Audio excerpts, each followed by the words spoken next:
Psalm 25. Last time we talked about verse 20. Guard my life and rescue me. I like the idea of God as a rescuer. And the reason I like that is because I need rescuing often.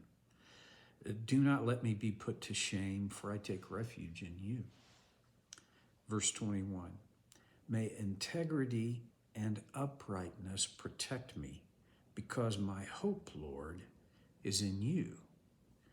An interesting idea right there. May integrity and uprightness protect me. Well, here's an interest. To me, it's a very interesting thing. It is, to a large degree, uprightness and integrity that do protect us. Let's talk about what integrity and uprightness mean. You know that I'm sure you've seen it and heard it. The definition of integrity is who you are when no one's watching. Integrity is about my gut level, fundamental, foundational honesty. People with integrity say no when saying no is the right thing to do, and yes when yes is the right thing to do. And by the way, their yes means yes and their no means no. I mean, they follow Jesus' teaching in that regard. People of integrity don't waffle. It's not one thing one time and another thing another time. What they say is what they do. I back in the days when I had my office in Tulsa at Highland Park Christian Church, I had a little thing on my, and this was way back in the day, on my old cathode tube computer monitor, right? It said, the abbreviation was DWUSUD.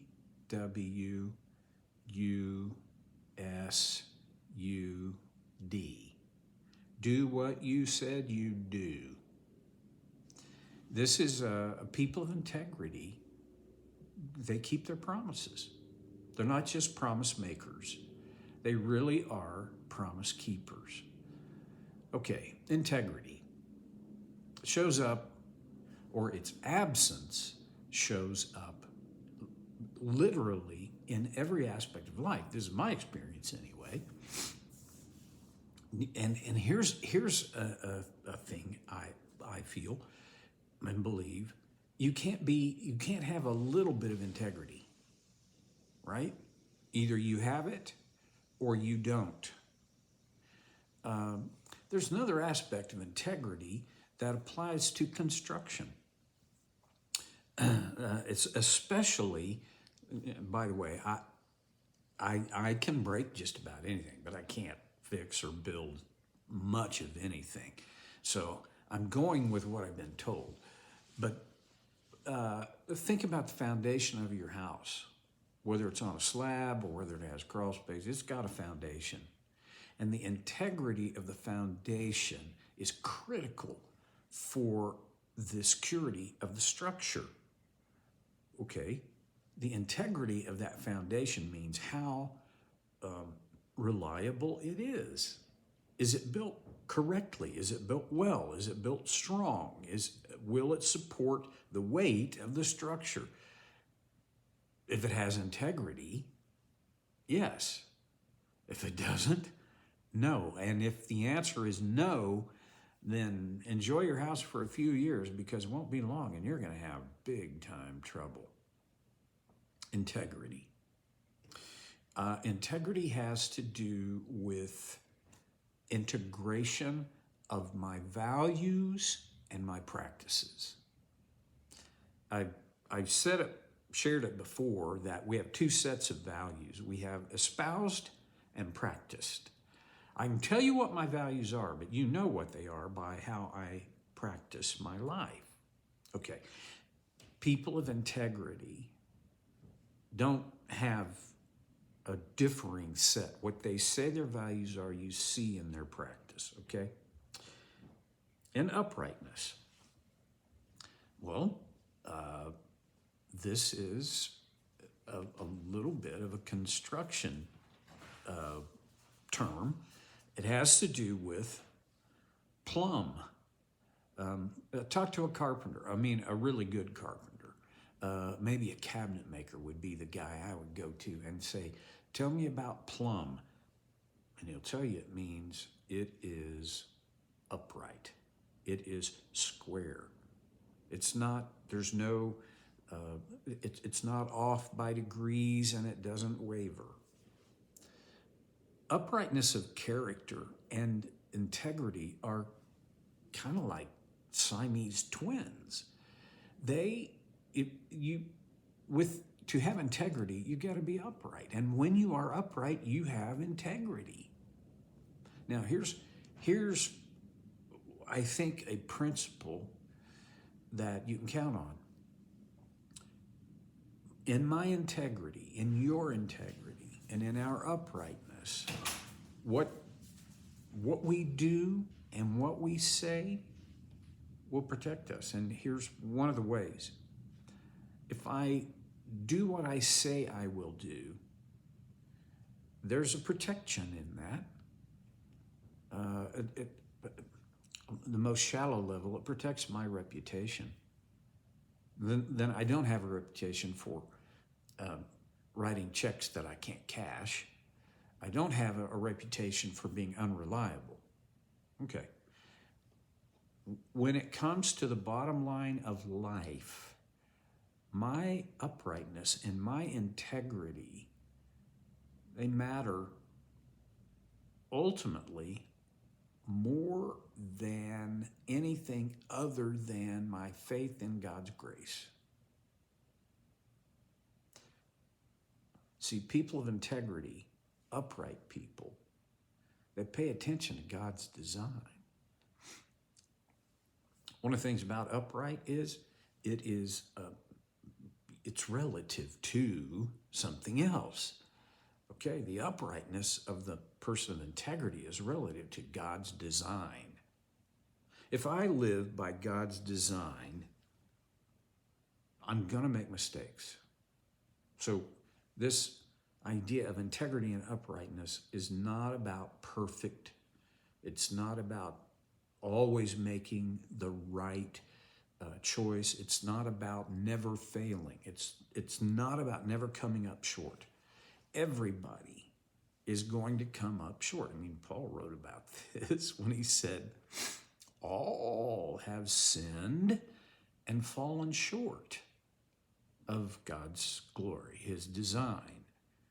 Well, it's going to happen because we're human. But there is, even with that, there is the sure thing that I am the one, and on this side of the cross, we are so blessed. I am the one in partnership with God's grace who decides and determines if I will be a person of integrity. This is a big deal. And I'm going to make it a big deal, even if it's not. But I think it is. I am very often astounded by the fact that God trusts us to choose integrity and uprightness. He doesn't force it on us. He doesn't build into us this, what would I call it? It's like a governor on a truck, right? That only lets us do so much, only lets us go so fast. Well, no. He gave us a conscience, but it has to be educated, and we are educate our conscience by our choice. When we're little, by the choices of others. But as adults, we choose integrity. It just doesn't, it's not something that God forces on us. He trusts us to choose integrity, to choose uprightness. Really? I mean, there are a lot of days I wouldn't trust me. And that doesn't seem to, it doesn't. It absolutely does not keep God from trusting me. May integrity and uprightness protect me. Protect me from what? Well, I think one of the things David was talking about, protect me from my enemies. He's just been, that's the context here, right? I think also protect me from the consequences of wrong choices. See, every choice carries a consequence. Some are big and some are tiny, but every choice carries a consequence. And when I am living in integrity and uprightness, my choices will carry certain consequences. Good choices don't always carry immediate good consequences. I mean, there have been millions of people who have given their life because they chose Jesus.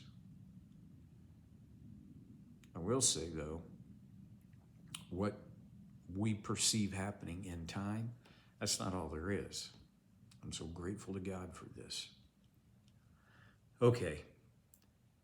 And then he says, may integrity and uprightness protect me because my hope, Lord, is in you. This isn't, when you put these two things together, it's very powerful. First of all, I have to choose integrity and uprightness.